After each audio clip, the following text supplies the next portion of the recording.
You know, one thing that bugged me the most with this truck is the awful color that somebody painted it at some point. So, I'm going to fix that.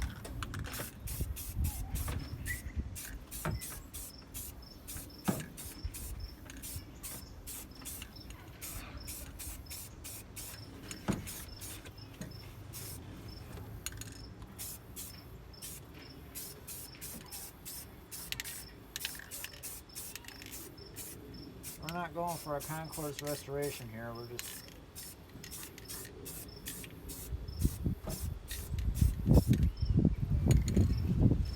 wanting something that looks more correct.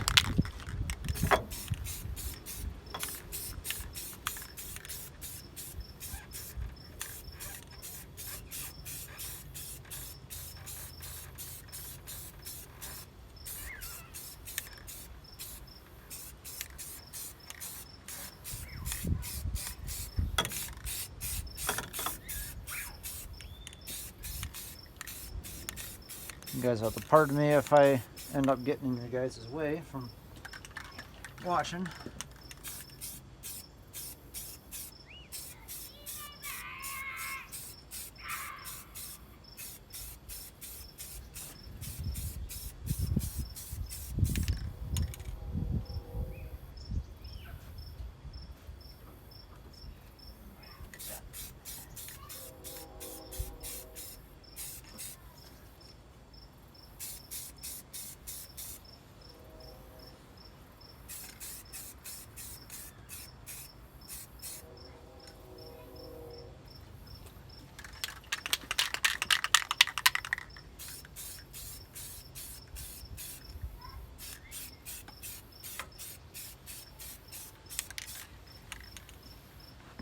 I think that looks about 2% better, as Derek would say.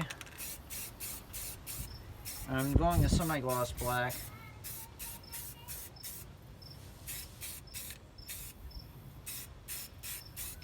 Because it'll look not as shiny and match the rest of the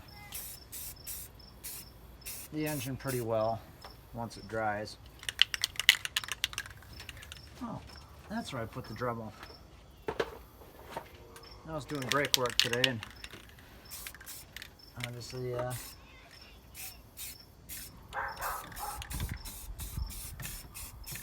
set the Dremel up here.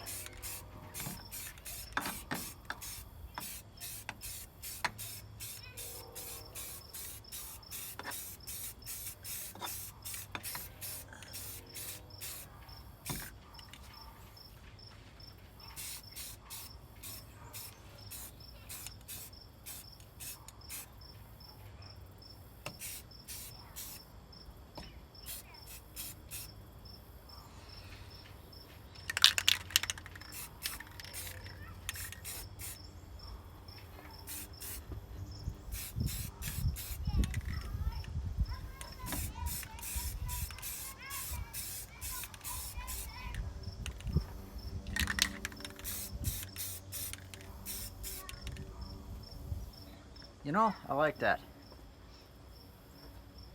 But I'm noticing I'm missing a spot. Pretty crucial spot.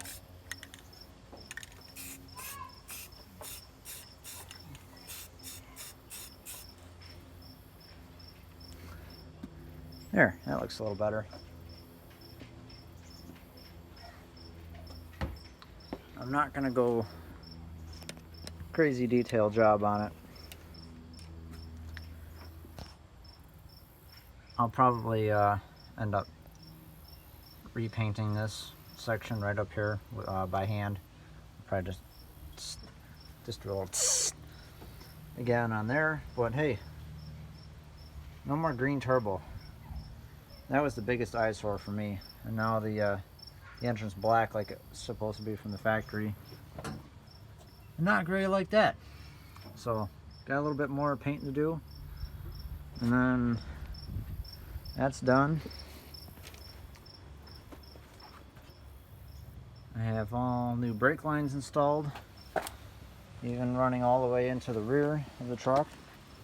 I'm just waiting on that hose there to come in at the auto parts store so I can put that line on and then bleed the brakes. The spring hanger that was routed off, I got it out. Ground the welds off, or the rivets off, and used a pry bar and a hammer and got it off. Yeah, as you can tell, she was missing a pretty good chunk. This is something.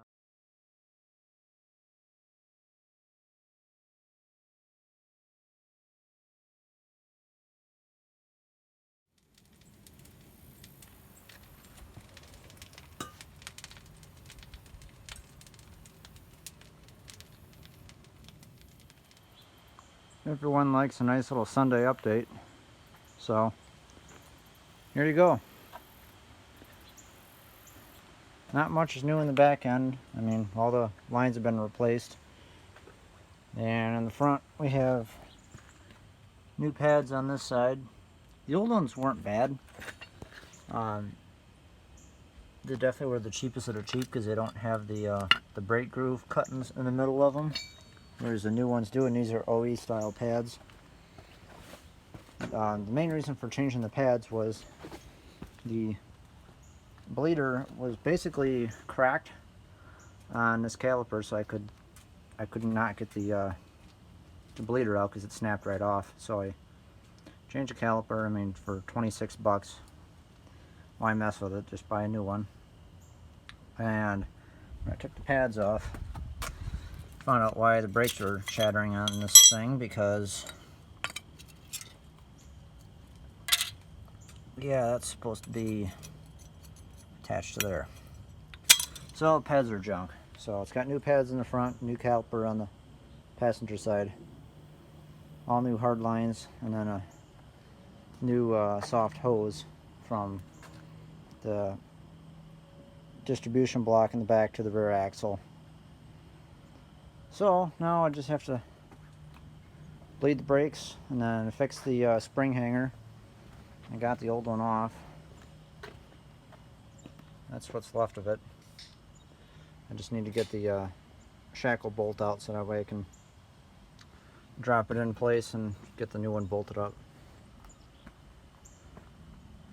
But yeah, that's all I've got for now. Not a whole lot to say or show. So the brakes are bled. It's the next day. This is actually Labor Day. And fired up the old Lindy MIG-Master 160 welder. And I welded in the floor pan. Welds look like chicken shit, but that's what happens when you're dealing with a Midwest vehicle and, well, half the thing is still rotted out. And I used basically the whole floor pan except for just this little section here in the back. I mean, always, it's a straight line across the front and pretty much a straight line down the trans tunnel. And of course they don't make a trans tunnel, and right by the hammerhead is a hole.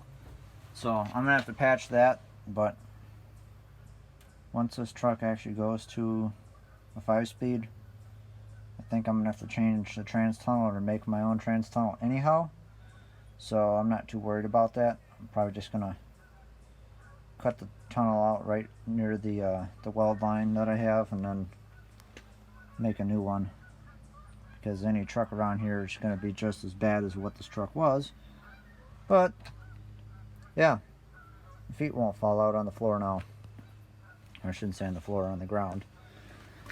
And the frame's been coated with POR 15. Well, I mean, not all of it, but I got as far as I could with the length of plastic mat I have, and I got the other side done as well.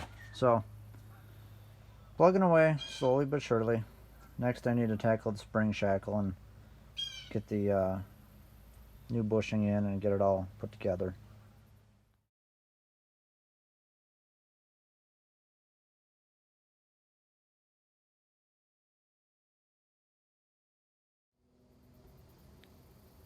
You guys are going to see it first along with me, the first time that this truck's going to sit level in, well, many years.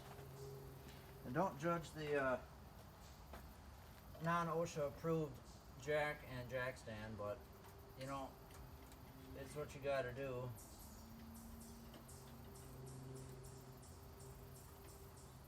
In order to make things happen when you don't have big enough tools.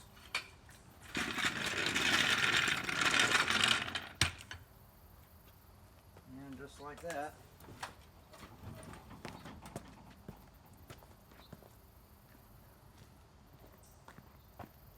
we have a truck that's this level. Gosh, this looks so much better now. I have a mess of tools to clean up. New spring hanger installed. The frame is coated POR 15, except for areas it can't quite reach, like behind the wheels.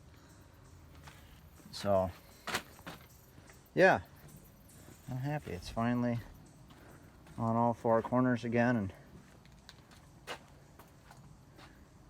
the coil spring in this side seems like it's a little sacked out, but might just take some driving to get everything happy again. I mean, it could just be that the coil springs are worn out and these new springs in the front, but that's minor compared to the leaf spring riding on the bed floor for the last like 3 years or so, from what the previous owner told me. So time for me to put my tools away and get the interior back together. I didn't really show any of this, but I had pulled the carpet up on the driver's side so I could weld the floor pan in, the new floor pan. So that's all done. And then I took the handheld carpet vac that we have here and tried cleaning the carpets, and well, carpet in this truck is toast because it's supposed to look like that, and yeah, it doesn't look like that anywhere except for where it's covered by the seat. And then I have some tan floor mats I can put down to at least make it look a little bit better, but this carpet is, like, you can see that the backside of my hand is dry.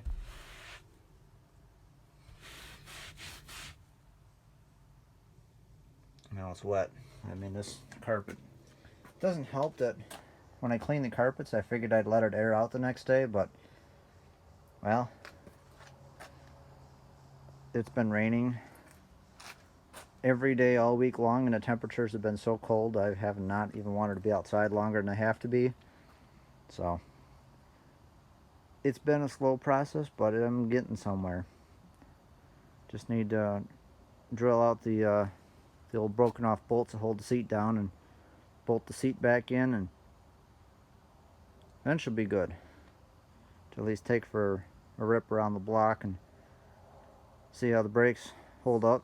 Hopefully this truck should stop way better than it ever has before, because it's got all new lines front to rear. Enough rambling, and I think that's going to conclude it for this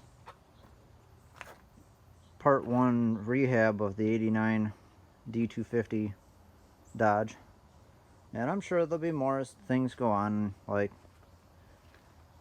maybe fixing some of the air vent holes, go fast holes, maybe putting a set of those on. We'll see. But for now, enough of this, and I guess stay tuned in the future for more. Might even involve that pedal right there and what is not right here, but what is right there. Hint, hint, hint. I'll talk to you later.